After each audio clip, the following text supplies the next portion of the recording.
Alright, so this is going to be my attempt to explain the DNA program we've got for computer science. Okay, so at its most basic level, we've got to take in a string and operate on it. That is the gist of this program. So let's get specific, okay? So the first several methods we're going to be dealing with are relatively easy. They are things like, for example, reversing a string and then counting the number of times this reversed string exists in a larger string, or counting the number of times a string exists in a larger string, or in the case of DNA, mirroring the DNA, because as you know, DNA comes in a double helix with A's linked with T's and with C's linked with G's, and they have mirror strands. And counting the number of instances the mirrored strand shows up in this larger string. So uh, I'm going to explain those methods, which are very simple, and I'm going to explain more complicated methods, for example, finding the number of palindromic substrings within a string larger, obviously, than the palindromic substrings, as well as finding the number of near miss palindromes, which would be palindromes that have an interior that is non palindromic, but the ends are palindromic. In other words, you might have a word like detected, which has DET and TED, which has a palindromic pattern. However, the internal parts of the word are non-palindromic. All right, so I'm not going to be going over efficiency. However, there are more efficient ways to find palindromes than the method that I will be showing. The method I will be showing is a very inefficient but a very logical method. However, if you're looking for efficiency, I would advise you look to Mannecker's algorithm, which is the page that I'm showing you here. Mannecker's algorithm is more efficient. However, it is also a lot more complicated. I'm not entirely sure it is what we're supposed to use for this program. So, I refer several times during this to creating a list or returning a list. What I really mean to say is adding elements to a string or other similar ideas, because in the instructions, as you see here, it says that we need to return strings. So you can do it with lists, like I did and like I explained, and you can convert your list into a string, or you can return a string with delimiters, which is in a sense a list. So there's a lot of ways to do it. In fact, you could just concatenate a string as you go. So, alright, let's get into the actual code. I'm sure I've already bored you. So, first method we have is just to count the number of instances of a string within a larger string. So, let's, for example, look for the number of O's, although we could look for a larger string, a string of length 2 or more, in the sentence, I hope that you have a good day, madam. Okay, so this arrow that you now see above the letter I at the beginning of that sentence is going to mark the progress of our cursor as it traverses this string. So I will be traversing every single character. In Java, there is a method indexOf which finds the next instance of a substring in a string. Now, indexOf would be a more efficient way to write this, but it's more difficult to visualize. So I'll be using a method char_at or substring and a particular value. Either should work. So I'm going to move the arrow across the string, and every single time it runs into one of the instances, I've added it down below in the list. So that list at the bottom is what we'll be converting to a string and then returning at the end of this method. Okay, we finished traversing our string. Here are all of the times an O appeared and where they appeared. Okay, so that worked and that was fine. I'll let you worry about output. So let's start with reversed strings. Well, with reverse strings, as it says here in the instructions, we've got to return the first instance of it non-reversed and all instances of it reversed. So let's take our string here and reverse it. Now you can write a really simple method to do this. I'm going to just reverse it really quickly here, and then we'll do the same search. Now, in the last search, I highlighted all of the instances of the string in cyan. I will highlight the first instance of the string in green and all of the reversed instances in cyan. The arrow, you'll notice, traverses across, and every single time it hits one of those reversed instances, it will add it to the list below. Now, that first instance in green, we are not forgetting about. After going through and adding all of the cyan instances, we're going to go back and do index of, that method that I mentioned earlier, and it'll just grab the first occurrence of that string in our larger string. So we'll do index of, and we'll do the non-reversed string that we've passed. That returned the index value where that green string began. Now we want to add it to the beginning of our list. So that was the entire reverse search. So the only thing we need to do now, for the simple methods that is the mirror search. Now this is the DNA program. So we're talking about here mirroring DNA. DNA is a double helix, which means that on one strand it has A's, T's, C's, and G's, and on the other strand it mirrors C's to G's and vice versa, and A's to T's and vice versa.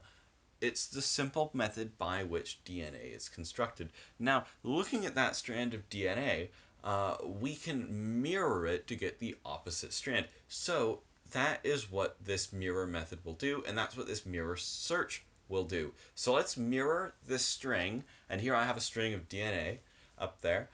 Mirror this little substring and find all of the instances. Now we can actually call that first search method to do this, and we can do that as well for reversed search. So once you write the first one properly, you really don't have to write anything else very substantial. So at least until the difficult methods. So we mirror it. I've highlighted all the mirrors in cyan, and at the end we're going to be adding to the beginning of the list, just like last time, the first non-mirrored occurrence of that string. So I first go through the arrow moves,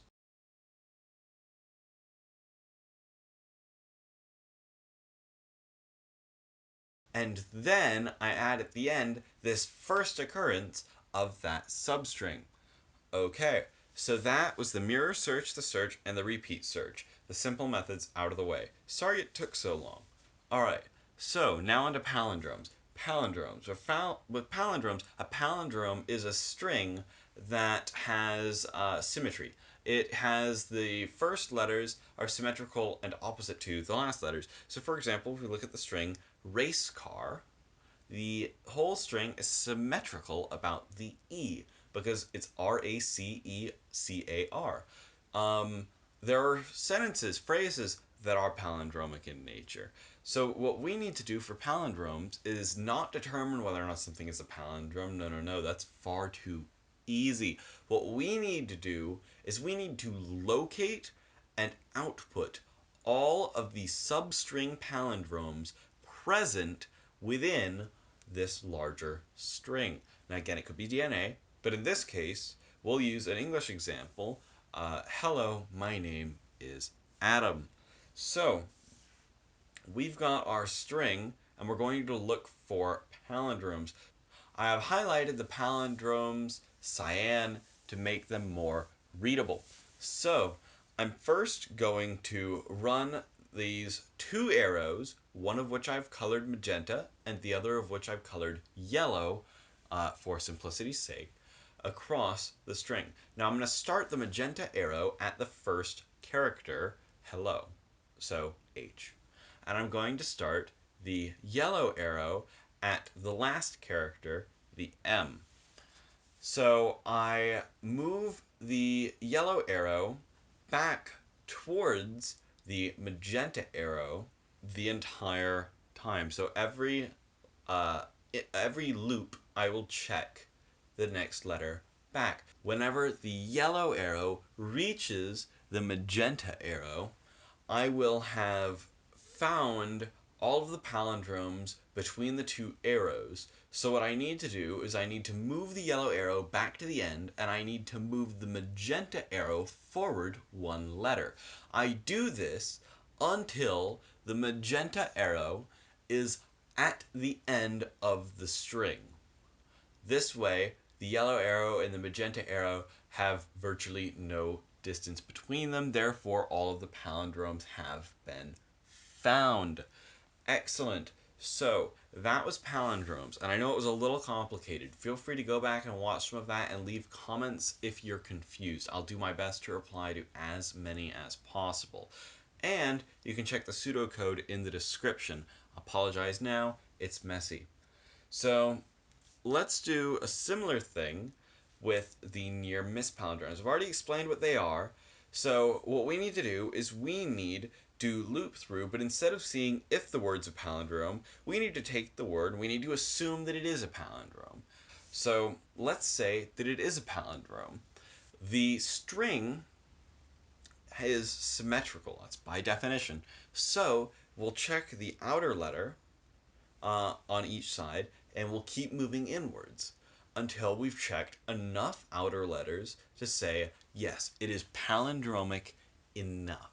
So if we checked 2 letters, we'd be passing a 2 into the method, and it would mean that its tolerance, so to speak, is 2. So I've highlighted all of the instances again in cyan, and let's let the arrows off. Now you'll notice they're moving very similarly to whenever palindromes worked. And you'll also notice that we are grabbing palindromes as well as near miss palindromes. Now, by definition, a palindrome is a near miss palindrome because a palindrome has, for example, the word madam. It has M-A-D-A-M. That is a palindrome. But if we were to only check the 2 outer bits, we'd find M-A and A-M, which reversed is M-A. Therefore, we'd say it's a near miss palindrome of tolerance 2. But it's technically not a near miss. It's technically a palindrome. That should be fine for the sake of this program. You could check to see whether or not the string was a palindrome and remove it if you were so inclined. So I'm going to let this finish running.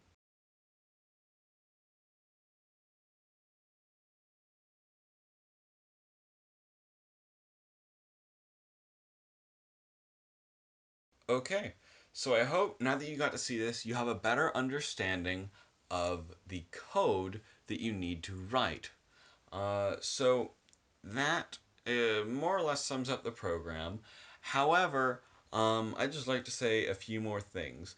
Firstly, I wrote some pseudocode for this, and I'd like to apologize now. It's not very neat. However, I've linked to it in the description. It is a Google Docs file. Okay, so if you enjoyed this explanation and you want to see more explanations from me about code, perhaps more interesting code, like for example, the game Pong, I've written that in JavaScript, and I'm very much eager to write a lot more code in Java and JavaScript, and I'm happy to explain it. Feel free to leave a comment down below telling me to continue this or telling me that it's not a good idea and I absolutely shouldn't. Also, feel free to tell me what I did well and what I didn't do so well. What did I make mistakes with? I'm assuming the animation wasn't great because I've never done a video like this before, and I'm assuming that the script wasn't great because I wrote one, but I kind of threw it out. So, anyways, thanks for watching, and hopefully, I'll see you soon.